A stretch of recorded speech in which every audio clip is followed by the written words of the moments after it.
7 de la mañana con 31 minutos y ya se encuentra en nuestro segmento de entrevistas Henry Cucalón, ministro de Gobierno. Ministro, muy buenos días, gracias por su presencia aquí. Buenos días con todos los televidentes. Ministro, estamos a poco de que se cumpla una semana desde la disolución de la Asamblea Nacional y yo quisiera iniciar preguntándole ¿con quiénes se ha mantenido el diálogo hasta el momento, sobre todo de los partidos políticos que integraban la Asamblea Nacional, las bancadas del Partido Social Cristiano, de UNES? ¿Se mantienen diálogos con ellos, ministro? Buenos días, antes que todo. El acto de disolución de la Asamblea Nacional y convocatoria de elecciones anticipadas queda absolutamente claro que es un acto constitucional, una prerrogativa del presidente de la República, un acto de gobierno, una decisión que solo le compete al primer mandatario. Esa asamblea fue cesada. Diálogos con las bancadas que promovieron un juicio ilegal, un juicio sin fundamento, un juicio sin argumento alguno, no ha existido, pues sí, son parte del problema por el cual, entre otras cosas, y con el permanente afán de bloqueo, de ingobernabilidad y de oposición irracional, no se puede llegar a ningún lado. De ahí conversaciones siempre con el resto de elementos, actores políticos e institucionales, son de carácter permanente, con o sin disolución legislativa. Y los asambleístas que eran de la bancada Ecuador, de la bancada del Acuerdo Nacional, cercanos a ustedes, están trabajando junto al gobierno porque se hablaba que ellos inclusive iban a poder elaborar también estos decretos y estas reformas que el Ejecutivo va a plantear la Corte Constitucional. O sea, conversaciones, diálogos con los miembros de la bancada del BAN, sí, que se nomina, entre los cuales está el oficialismo, ha sido permanentes. Es más, el ex coordinador general del bloque, por así decir, ahora es consejero presidencial, Juan Fernando Flores. Así que eso es lo más regular del mundo y algunos se incorporarán a actividades de gobierno y seguirán aportando, sumando a las labores y a la gestión gubernamental, ¿no? De acuerdo. Ahora entremos en materia de estos decretos ley que se han enviado ya, entendemos uno de las reformas tributarias. ¿Cuáles serán los siguientes que se envíen a la Corte Constitucional? Y tal vez no les preocupa de alguna manera que aún la Corte no se pronuncie respecto de la primera que ya se envió. Qué importante que es lo que se presentó a la Corte Constitucional la semana pasada, una reforma tributaria que beneficia a grandes sectores de la clase media ecuatoriana, fundamentalmente por el alivio en la deducción de su impuesto a la renta, que va a ser obviamente de carácter mensual. Eso ingresó la semana pasada. Estamos optimistas que en los próximos días la Corte dé el dictamen correspondiente de conformidad a la Constitución. El día de hoy vamos a presentar el decreto ley que se refiere a las zonas francas. Un gran empuje, un gran apoyo a todo el sector del comercio y la producción del país que conlleva incentivos al respecto. Yo asumo que la Corte Constitucional, pese a que no tiene una reglamentación para este tipo de situaciones, no se tomará todo el tiempo que, por ejemplo, sí llevaba adelante la Asamblea Nacional, que tenía un plazo hasta de 30 días. Esperemos que haya dinamismo al respecto porque el país requiere de eso. Por algo son proyectos de decretos ley económico urgente. Recordemos que solo pueden ser circunscritos a esa materia y comprender las necesidades que tiene el país. Ministro, para que la población también entienda, ¿nos puede dar más detalles de estas reformas o de este proyecto de zonas francas? Sí, justamente es aportar con una serie de beneficios, incentivos, zonas especiales donde se pueden desarrollar actividades, ¿me explico?, que conllevan que haya los incentivos correspondientes por parte del Estado. Es una cuestión que va a ser, pero muy alentadora. Tiene que ver también con concepto de inversiones. Hay algunos elementos que lo iremos desarrollando apenas se presente el día de hoy. Eso quería también consultarle, porque el ministro de Producción había dicho que se planteaba la opción de presentar una ley de inversiones. ¿Es también, aparte a esto de zonas francas? Es que todos son una serie, por eso son decretos, leyes. Todo tiene que ver con lo económico, lo de la semana pasada, lo tributario también. A la final, esa es la idea fuerza, ¿no? Ese es el propósito general que va en la línea de la recuperación económica. Pero el día de hoy específicamente, entonces, en esta ley de fomento para las inversiones se presentará, digamos, implica que hayan zonas francas e inversiones, no es que se va a presentar por separado. No, hay una parte que tiene que ver con inversiones, porque obviamente sin inversiones no hay zonas francas. También se habló la semana pasada y en este espacio vino el ministro de Transporte y nos dijo que se necesitaban reformas para la contratación pública. ¿Esto también lo están elaborando, ministro, quizás esta semana o cuándo se podría ver Se está analizando. Hay algunas cosas que pueden hacerse vía reglamentación, otras que pueden ser reformas a la ley de contratación pública, pero hay que tener mucho cuidado porque hay que tratar de delimitarlas a un concepto de económico urgente, que es lo que señala la Constitución y lo que obviamente va a dictaminar la Corte Constitucional. No puede ser cualquier cosa. Hay muchísimas cosas que quisiéramos hacer vía ley con esta facultad especial que haga el presidente. Imagínense, ¿por qué no reformas al Código de la Democracia? Entre estas cosas, pero no se puede, porque la cancha está marcada. Entonces, ¿no se presentará las reformas a la contratación pública? Nos lo había confirmado ya el ministro de Transporte. ¿Y qué otras leyes se podrían? Poco a poco, tampoco es de ir atropellando cosas porque ni siquiera sale la anterior. No quisiéramos que la Corte Constitucional nos diga, señores, despacito, ¿no? Uno por uno. Así que hay que hacerlo también con un ejercicio de racionalidad. Me quiero quedar con algo que usted acaba de mencionar, que no se puede emitir una serie de decretos de todo. Justamente, decretos, leyes, sí, porque decretos el presidente puede seguir firmando. Pero decía la CONAIE en su reunión de la semana pasada, le envió un mensaje al gobierno, de hecho, de que trate de no emitir decretos que afecten o el bolsillo de los ecuatorianos, o que privaticen el Estado, o que quiten espacio de zonas de reservas naturales. Decretos, decía ellos, que no sean como una dictadura. ¿Cuál es la respuesta de ustedes ante esto? La CONAIE me merece todo el respeto del mundo, es una organización social de muchísima trascendencia. Algunos de los dirigentes saben decir ciertas cosas y casi siempre ocurrencias, entre las cuales está decretos que privaticen. Eso no puede ser posible porque la Constitución expresamente los prohíbe. Lo que pasa es que ese dirigente es el que pasa amenazando permanentemente con ciertas cosas, hasta ahora no cumple nada. Tenga la seguridad que todos los decretos, tanto los ejecutivos que haga el presidente de la República como los decretos leyes, siempre estarán amparados en la Constitución y en la ley y no afectarán el bolsillo de los ecuatorianos. Prueba de aquello es el decreto ley en materia de reforma tributaria. Ministro, se ha hecho la convocatoria el día de hoy también para emitir este reglamento para que la ley que ya está en vigencia desde junio del año pasado pues también se complemente. ¿Qué contendrá este reglamento para la ley de uso legítimo de la fuerza, ministro? Por supuesto, no puede ir más allá de la ley. Precisa, porque eso es lo que hacen los reglamentos, precisa, delimita, pero no puede ir más allá de los principios básicos que siempre estuvieron. Porque uso legítimo y proporcional de la fuerza es un principio que tiene siglos.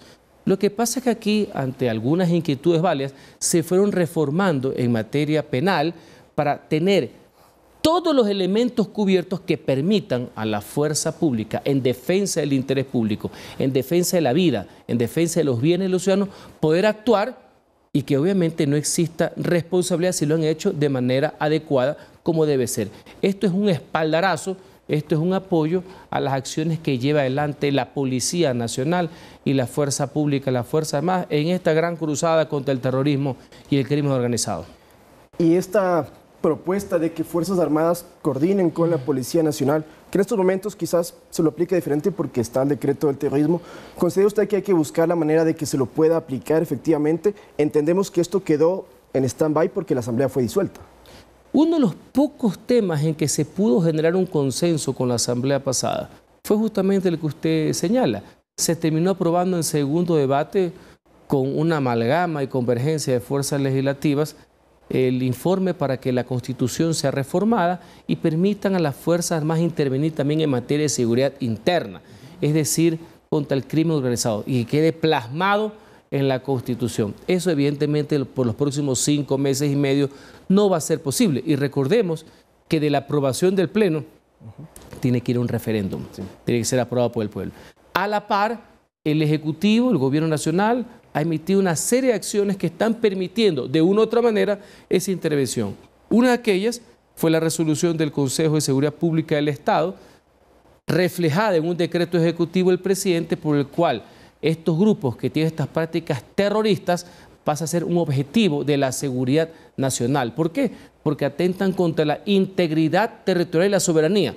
El uso de esos términos en actos terroristas permite que Fuerzas Armadas intervengan, como es el caso específico, por ejemplo, de la provincia de Esmeraldas, que tiene una intervención militar que ha conllevado que la tasa de homicidios y violencia baje considerablemente. Y de hecho, en este último fin de semana se contabilizaron, desde que inició el decreto del terrorismo, 33 delincuentes abatidos. Quisiera confirmar si es cierto que no hay policías judicializados por este uso del No los hay, porque lo han hecho en pleno cumplimiento de su ejercicio de la fuerza, un ejercicio racional en defensa del interés público. Y eso es una muy buena señal.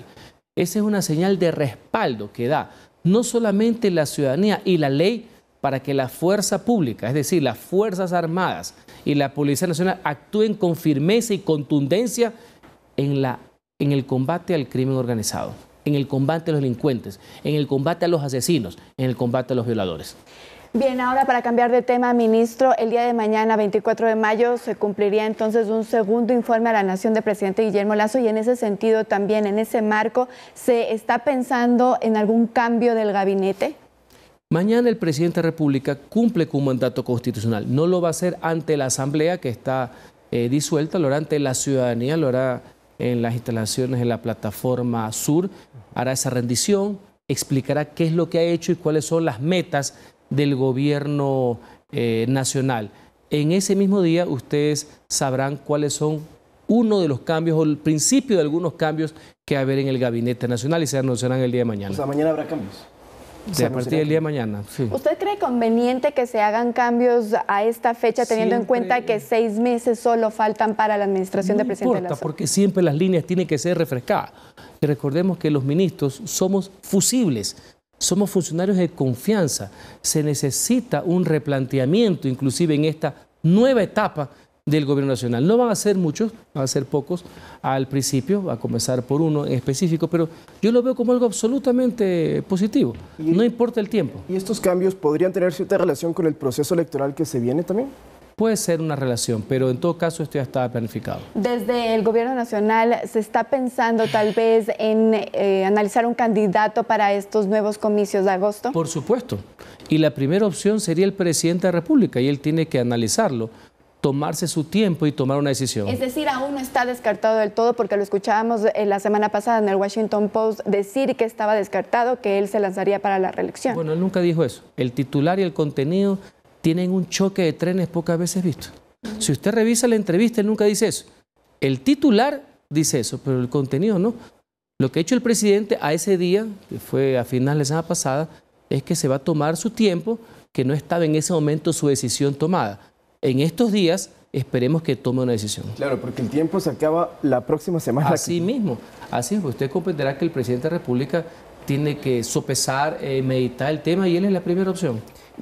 Y si no fuese el caso del presidente como tal, quizás algún integrante del ministerio, del gabinete ejecutivo, perdón, podría ser candidato. Eso habría que analizarlo. La primera opción es el presidente. Okay. Él tiene también una responsabilidad con el país. Una opción es que él se presente para culminar su periodo. Hay muchas cosas todavía que faltan. Lo que ha existido es una crisis política gravísima, pero el accionar gubernamental necesita todavía mucho arranque, mucho empuje y mucho optimismo al respecto. En todo caso, hay todavía algunos días, no muchos, para tomar esa decisión. Sí, porque solo para complementar esto, es muy posible, y lo dicen los analistas políticos, que la nueva asamblea que llegue a gobernar estos últimos año y medio, que esté en funciones, quizás tenga un mayor número de opositores al actual gobierno. Bueno, la oposición como tal nunca es problema.